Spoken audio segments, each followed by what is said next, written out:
Hey, what's up, guys? Chris Trini here for Kriscoart. Today, we're just going to explore a matte painting. I love doing these, and I thought I'd share this one that I did. I thought I'd share a few highlights of this particular matte painting, some of the things that I think are worth mentioning, and that could maybe even help you in your next matte painting. So one of the first things that I want to talk about for this section is finding inspiration. These pictures I took from, I think I was in Sicily, and I just wrapped a shoot that was just ages. It was very complicated. I almost got shot by the police over there. It's a really long story, and hopefully I'll be able to share it sometime. But it was, this was sunrise, and this is when we just got home, and we wrapped the shoot, and we were just exhausted.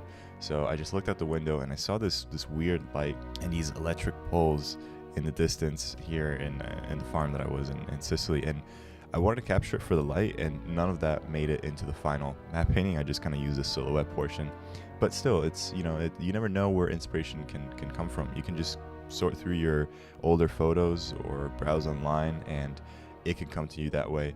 And sometimes you may not have just the final result in mind and exactly where you're going to place everything and what kind of composition or what kind of story or even what kind of landscape you want to show, but that can come. Those are things that can evolve as you're moving things around and placing things, and that's why the first few steps are kind of just experimentation for me. I just move things around until I find a place that feels right for that particular element, for that particular layer, and then once I have a basic idea, then that's when I start to sort of lock things down so that I can actually paint in light and without having to move things around too much, because then that would be a huge time waste if you're painting in a certain direction of light and then you move it to the other side of the composition. That element is going to be a pain to readjust. You're just going to have to do that work over. So that's kind of why I allow myself plenty of time to play around in the beginning, just to move things around, and then once I feel like I have something solid, then that's when I move on. Something I really like to do in my matte paintings is adding a subject, and I think that just adds a sense of scale to everything, because we all know what a person looks like in terms of height. So adding that into a landscape really adds to the sense of scale, but also puts things into perspective in our eyes in terms of how big things are, how distant things are, and all these things can be conveyed with atmosphere as well. So if you have things that are more distant in the background, as you see here, some of those smaller and more distant poles in the background are actually less contrasty. They're having more of this like bluish and lighter tone compared to the shadows into the stuff that's in the foreground. And that is all to establish distance, and this is something that I've talked about in some of my other matte painting videos, which is one of the most important things that I think you can do in a matte painting, because a matte painting is something flat that you look at. So if you don't add that dimensionality with those with that type of separation, then it can become cluttered. Your eyes might wander and might not understand distances, and it just will definitely hurt your overall image. So this is something that I really recommend doing. So what I did for the sky is I did just a simple gradient with a few warm orangish colors. And now the choice of color itself just goes into a ton of different ramifications, and we can talk about it for hours. I have a few videos on color theory and all of that.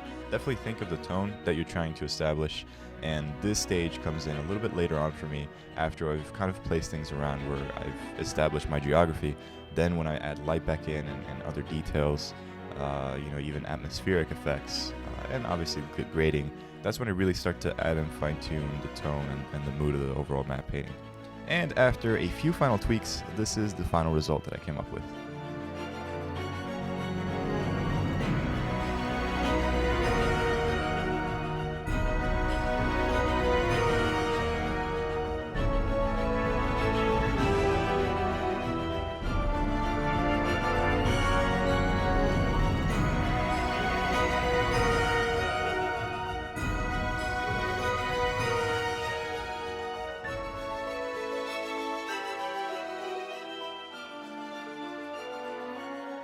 Alright guys, I hope you enjoyed that speed art time lapse. If you want to see more of this kind of stuff, definitely let me know in the comment section below. Now I do matte painting work on the side, but this was just for fun, and I mainly did it to test out the iPad Pro with the Apple Pencil, and I was able to actually connect it to my laptop and drag in Photoshop onto there and use Photoshop in a touchscreen type of interface, which is really cool. Some things are happening, that's why I haven't been able to post regularly, but hopefully that can actually just go into effect and be on the channel and this way I can maybe upload a little bit more. And also there'll be a Q&A coming up and a podcast and a bunch of other stuff, so definitely stay up to date. Follow me on social media, Facebook, Twitter, all that stuff you'll find in the description. Thank you guys so much for watching. My name is Kriscoart for Kriscoart, and I'll see you in the next one.